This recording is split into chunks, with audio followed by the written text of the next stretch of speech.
Although the previous example works fine, it relies on our knowing how many characters long the first name was.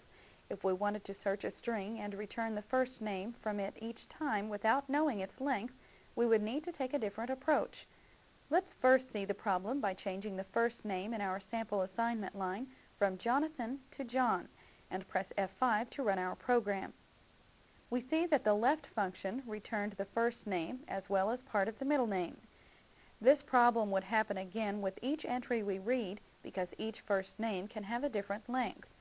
We press OK to return to the code window. To accomplish our needs in this case, we must define a numeric variable. Following the sample2 declaration line, we type dim place as integer. Under our sample assignment line, we type place (InStrR), open parentheses, fixed, comma, open quote, R, close quote, close parentheses. Finally, we change the number 8 in the sample2 assignment line to place and examine our changes. The place assignment statement searches the fixed string and returns the number of characters from the start of the string until the first R character is encountered. We change our 8 to the place variable, so the value of sample2 would include the first R character found, and all the characters to the left of it. We press F5 to see it work, and notice the sample2 variable now contains all the characters to the left of and including the R in our sample string variable. To return the first name in the string, no matter how long the name is, we simply adjust our place line to search for the first space found in the string, since each first and last name are separated by spaces. Let's try this by clicking OK to return to the code window, changing the R in our place assignment line to a blank space, and again pressing F5 to run our program. We see the first name, or all the characters to the left of and including the space, are returned to the sample2 variable. This simple program will now work regardless of the length of the first name. To prove this, we click OK to return to the code window. Replace John with Franklin and press F5 to again run our program. Notice that again only the first name is shown in our message box as we click OK to return to the code window.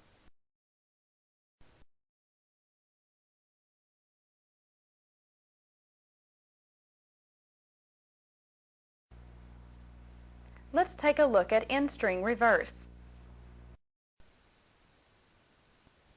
InStrRev performs basically the same function as InString, only it starts from the end of the string instead of the beginning. The question arises, what's the difference if it is found from the beginning or the end? Well, depending on what we are looking for, there is none. But let's look at a case where this might come in handy. First, in the code window, we want to declare a new variable. We place our cursor at the end of the place variable declaration and press the Enter key to create a new line. Now we type dim place2 as integer to create the new place2 integer variable. Next, we add a new blank line after the place assignment statement and type place2's assignment statement. Place2 in InStrRev, open parentheses, const fixed, comma, open quote, close parentheses. Next, we replace the place in the sample2 assignment statement to place2, and in that same statement we change left to right. Right does the opposite of left. It starts at the end of the string and retrieves the number of characters that we specified. Unfortunately, the InStrRev and right functions are not completely compatible with each other. The problem is how the InStrRev function locates the specified value. Regardless of the fact that it starts from the end of the string, it still returns the location of the character from the beginning of the string, while the right function starts at the end and reads towards the beginning. Let's look at what this means. We press F5, and when our program starts, our message box displays almost the entire name. Click OK and return to the code window where we can see this better. Let's look at our sample2 assignment statement. As we see, the first space from the end of the string is between Brisby and Mitchell.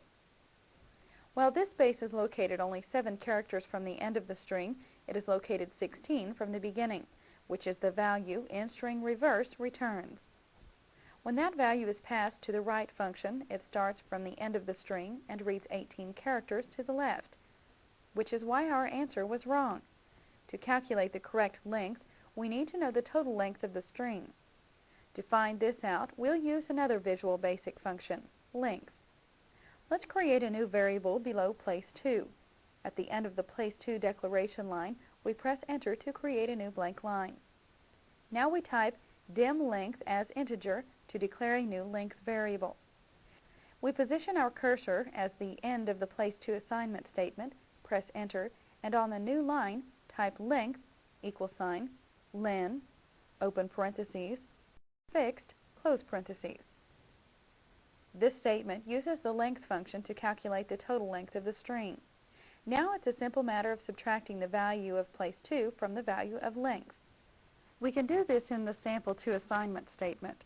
We place our cursor before place 2 in that line and type length and then a minus sign. Again we press F5, and when our message box is displayed, only the last name is displayed. As with our previous example involving InStrRev, this method of getting the last name will work regardless of its length.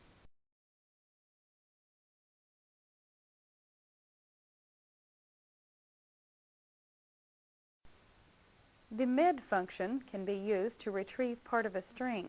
Unlike the left and right functions, which start at their respective ends and retrieve the number of characters we specify, the mid function will start at a specific location within the string, not just one of the ends. We already have all of the variables we need to perform this task, so let's take a look at the changes we need to make to our code. The first thing we do is add 1 to the value assigned to place. With InStrRev, we use this variable for the number of characters we wanted retrieved. With mid, we'll be using it as our starting point. Adding 1 to this value tells mid to start retrieving characters one position after the blank space, or the first letter in the middle name. With that done, we can look at the sample 2 assignment statement where our other changes will occur. The first thing we want to do to this line is to change right to mid. With that done, we replace the length minus place 2 in the sample 2 assignment statement to place, which will represent the starting position of our string, or one character following the first blank space in the string. Next, while still within the parentheses, we add a comma, and following the comma type, place 2 minus place. This will represent the length of our middle name. In other words, this is the position of the second blank space minus 1 past the position of the first blank space. Let's try this one out. We press F5, and when our program is running, the message box is displayed showing only the middle name. Let's try another middle name and verify that this works. Click OK, and back in the code window, we change Mitchell to Lee. Again, press F5, and when our program starts, the message box displays only Lee. We press OK and return to the code window.